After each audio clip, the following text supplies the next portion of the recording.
चार की घंटी जैसे ही बजे हर बड़ी खबर रफ्तार पकड़े, क्योंकि हम लाए हैं चार ऐसी दमदार खबर हमारे खास शो चार के चक्रव्यूह में। नमस्कार, कैपिटल टीवी उत्तर प्रदेश देख रहे हैं आप। मैं हूं आपके साथ राधिका राज। आज चार के चक्रव्यूह में सबसे पहले बात होगी संभल की, जहां मस्जिद कमेटी के दावे को सरकार ने खारिज किया है। तो क्या है पूरा मामला, जानेंगे। फिर बात होगी यूपी सरकार की। दरअसल यूपी सरकार को बुलडोजर एक्शन को लेकर फटकार लगी है, तो पूरा मामला जानेंगे विस्तार से। साथ ही बात होगी सपा प्रमुख अखिलेश यादव की, जिनकी राणा सांगा मामले को लेकर मुसीबत बढ़ती ही जा रही है। तो कैसे फंसे अखिलेश, जानेंगे। और आखिर में बात होगी मदरसा पर एक्शन की, जहां उत्तराखंड सरकार हाथ धो के मदरसे के पीछे पड़ी हुई है, जहां 136 के बाद 400 मदरसे और सरकार के निशाने पर आ गई है। तो क्या है पूरा मामला, जानेंगे विस्तार से। तो चलिए शुरू करते हैं चार का चक्रव्यूह। पहली खबर संभल से जुड़ी है। दरअसल संभल का शाही जामा मस्जिद आजकल हमेशा ही चर्चाओं में है। कभी मस्जिद में मंदिर होने के दावा, कभी मस्जिद की रंगाई पुताई का कलर, तो कभी कोई और मामला। अब ऐसी एक और मामला संभल की शाही जामा मस्जिद के पास के कुएं का है, जिसको लेकर कोर्ट में सुनवाई चल रही थी, जिसमें अब उत्तर प्रदेश की सरकार ने साफ कर दिया है कि कुआं सार्वजनिक जमीन पर है, वहां किसी की निजी अमानत नहीं है। संभल की शाही जामा मस्जिद की कमेटी ने सुप्रीम कोर्ट के सामने दावा किया था कि कुआं मस्जिद की जमीन के अंदर है, जिसके सबूत के तौर पर कमेटी के कुछ तस्वीरें कोर्ट के सामने पेश की थी। तस्वीरें में जाहिर किया गया कि कुआं मस्जिद के अंदर होने की वजह से वहां अब मस्जिद की जायदाद है। अब कुएं पर किसी तरह के पूजे या त्योहार मनाने का हक नहीं है। शाही जामा मस्जिद की कमेटी के दावे को उत्तर प्रदेश की सरकार ने खारिज कर दिया है। सरकार ने कहा है यहाँ कुआं सार्वजनिक जमीन पर मौजूद है। इतना ही नहीं, जिस शाही जामा मस्जिद को लेकर विवाद चल रहा है वो भी सार्वजनिक जमीन पर बनी हुई है। कुआं मस्जिद की जमीन के पास मौजूद है, लेकिन मस्जिद के अंदर नहीं है। इस कुएं का मस्जिद से कोई लेना देना नहीं है। मस्जिद कमेटी ने गलत तस्वीरें पेश कर कोर्ट को गुमराह करने की कोशिश की है। इसके साथ ही हम आपको बता दें कि सुप्रीम कोर्ट ने कार्यवाही के दौरान कुएं की खुदाई भी करवाई थी, जिसके बाद 10 जनवरी से ही कुएं पर किसी भी तरह की पूजा या अन्य गतिविधि पर रोक लगा दी गई है। अब संभल का मामला क्या रुख लेता है, ये देखने वाली बात होगी। बढ़ते अगली खबर की ओर, जहां बात यूपी सरकार की। दरअसल सुप्रीम कोर्ट ने यूपी सरकार को बुलडोजर एक्शन के लिए फटकार लगाई है। शीर्ष अदालत ने कहा है कि ऐसी कार्यवाही करने से पहले पीड़ितों को पर्याप्त समय देना चाहिए। इस घटना ने अदालत की अंतरात्मा को झकझोर दिया है।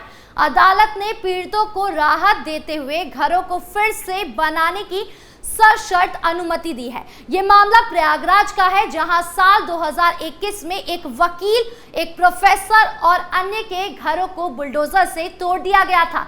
जस्टिस अभय ओका और जस्टिस एन कोटेश्वर सिंह की बेंच ने पीड़ितों के दावे के आधार पर जिस तरह तोड़फोड़ की गई उस पर आपत्ति जताई है। बेंच ने कहा, नोटिस के 24 घंटे के अंदर जिस तरह से ये काम किया गया है, उसने अदालत की अंतरात्मा को झकझोर दिया है।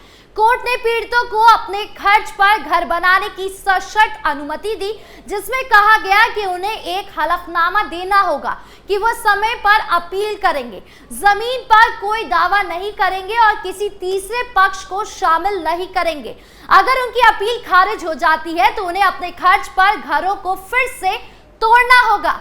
हालांकि भारत के अटॉर्नी जनरल ऑफ वेंकट रमनी ने सरकार के फैसले का बचाव करते हुए कहा कि उन्हें पहला नोटिस 8 दिसंबर 2020 को दिया गया था। इसके बाद जनवरी 2021 और मार्च 2021 को भी नोटिस दिया गया था। एजी ने कहा कि इसीलिए हम ये नहीं कह सकते हैं कि उचित प्रक्रिया का पालन नहीं किया गया है। इस मामले में पूरी प्रक्रिया का पालन किया गया है, यानी कुल मिलाकर योगी सरकार को फटकार लगी है। ऐसे में देखना होगा कि केस में आगे क्या कुछ होता है, क्या वापस घर बनता है या नहीं। खबरों में आगे बढ़ते हैं, जहां बात सपा प्रमुख अखिलेश यादव की। दरअसल राणा सांगा पर दिए गए विवादित बयान के बाद समाजवादी पार्टी की मुश्किलें बढ़ रही है।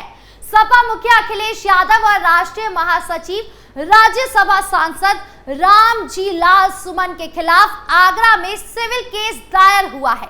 अधिवक्ता अजय प्रताप सिंह ने तर्क देते हुए कोर्ट में वाद दाखिल किया है कि साल 1884 और 85 के लाहौर गजेटियर के पेज संख्या 20 पर यह तथ्य लिखा है कि बाबर को इब्राहिम लोदी के खिलाफ युद्ध लड़ने के लिए पंजाब के गवर्नर दौलत खान लोदी ने आमंत्रित किया था। अधिवक्ता अजय प्रताप सिंह ने बताया कि उन्हें सोशल मीडिया और समाचार पत्रों के माध्यम से ये ज्ञात हुआ कि सपा के राष्ट्रीय महासचिव राज्यसभा सांसद रामजी लाल सुमन ने राणा सांगा को गद्दार कहा है, जिसका समर्थन समाजवादी पार्टी के मुखिया अखिलेश यादव ने किया है। उन्होंने बताया कि ब्रिटिश सरकार की अधिकारी एएस बेब्रिज ने बाबरनामा का अंग्रेजी अनुवाद किया था। इसमें लिखा है कि बाबर को दौलत खान लोदी ने इब्राहिम लोदी के विरुद्ध भारत बुलाया था। उन्होंने कहा कि ब्रिटिश सरकार के 150 साल पुराने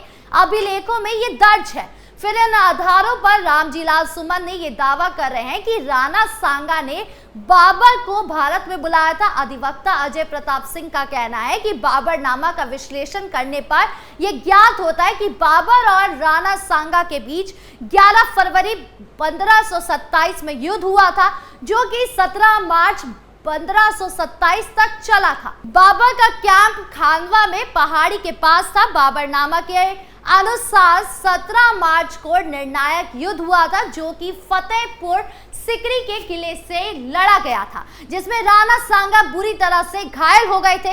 इन तथ्यों के आधार पर अधिवक्ता ने रामजी लाल सुमन और अखिलेश यादव के विरुद्ध आगरा के सीनियर डिवीजन में सिविल केस फाइल किया है। अब अखिलेश यादव खुद को और अपनी पार्टी को कैसे डूबती नैया से बचाते हैं, ये देखने वाली बात होगी। खबरों के अंत में अब बात मदरसा पर एक्शन की। दरअसल उत्तराखंड में इन दिनों सूबे की धामी सरकार अवैध मदरसों के खिलाफ लगातार एक्शन मोड में है। इसी कड़ी में राजधानी देहरादून के सहसपुर का सबसे बड़े मदरसे को अवैध निर्माण के चलते सील कर दिया गया। इसके अलावा काला ढूंगी में भी 4 मदरसे सील कर दिए गए। साथ ही सीएम धामी ने अवैध मदरसों की फंडिंग की जांच भी आदेश दे दिए हैं। देहरादून के सहसपुर में चल रहे सबसे बड़े मदरसे के अवैध निर्माण को सोमवार को सील कर दिया गया। बताया जा रहा है कि जामी उल उलूम मदरसे में बिना अनुमति के एक और मंजिल बना दी गई थी, जिसके लिए मदरसे को प्रशासन की ओर से कई बार नोटिस भी दी जा चुका था। लेकिन कई नोटिस के बाद भी जब काम नहीं रुका तो सोमवार को प्रशासन ने इसको सील कर दिया। यह मदरसा पहले भी बिना परमिशन ओवरहेड वाटर टैंक बनाने, टैंक के ऊपर लाउडस्पीकर लगाने जैसे मामले को लेकर चर्चा में आ चुका है। इसी कड़ी में हल्द्वानी के करीब काला ढूंगी में 4 मदरसे सील किए गए, जो बिना नियमों के ही चल रहे थे। मदरसों का संचालन जामा मस्जिद, मोती मस्जिद, मदीना मस्जिद और नौदिया फार्म में हो रहा था। वहीं उत्तराखंड में सीएम पुष्कर सिंह धामी ने सख्त रुख के बाद अवैध निर्माण और बिना रजिस्ट्रेशन के संचालित हो रहे 136 अवैध मदरसे अभी तक सील किए जा चुके हैं। अभी भी 400 के करीब और मदरसे हैं जो वेरिफिकेशन के दौरान अवैध पाए गए हैं। सोमवार को सीएम धामी ने इन मदरसों को कर रही फंडिंग की जांच के भी आदेश दे दिए हैं। तो वहीं उत्तराखंड में अवैध मदरसों पर लगाम लगाने की कवायद के बीच इस पर राजनीति भी शुरू हो गई है। पूर्व सीएम हरीश रावत मदरसे को अवैध बताने पर सवाल खड़े करते हुए कहा कि इन्हें अवैध नहीं कहा जा सकता, इन्होंने रजिस्ट्रेशन के लिए सरकार के पास अप्लाई किया है। हरीश रावत ने कहा है कि मदरसों पर दंड लगाया जा सकता है, लेकिन उन्हें अवैध नहीं कहा जा सकता। हरीश रावत की सोशल मीडिया पोस्ट पर बीजेपी प्रदेश अध्यक्ष महेंद्र भट्ट ने सोशल मीडिया पर ही पलटवार का जवाब दिया है। महेंद्र भट्ट ने हरीश रावत से पूछा कि उन्हें देवभूमि में अत्यधिक मदरसों की जरूरत क्यों महसूस हो रही है। उन्होंने कहा कि देवभूमि की जनता जानती है कि किसकी सरकार में देवभूमि में अवैध मदरसों की बाढ़ आई। भट्ट ने मुख्यमंत्री द्वारा अवैध मदरसों पर लिए जा रहे एक्शन का स्वागत करते हुए कहा कि इन मदरसों में मुस्लिम बच्चों के जीवन के साथ खिलवाड़ हो रहा है। अब सरकार से यही सवाल किया जा रहा है कि उन बच्चों का क्या होगा जो इन मदरसे में पढ़ते हैं। हालांकि सरकार ने उपाय भी ढूंढ ही लिया होगा। अब आगे इस मामले पर क्या कुछ एक्शन होता है ये देखने वाली बात होगी। आपको क्या लगता है कमेंट बॉक्स में जरूर बताएं। 4 के चक्रव्यूह में आज खबरों का सिलसिला यहीं खत्म करते हैं। कल फिर मिलेंगे आपसे नई खबरों के साथ। वीडियो अच्छी लगी हो तो लाइक शेयर करें, चैनल को सब्सक्राइब करना ना भूलें और देश की तमाम बड़ी खबरों से जुड़े रहने के लिए देखिए कैपिटल टीवी उत्तर प्रदेश। नमस्कार।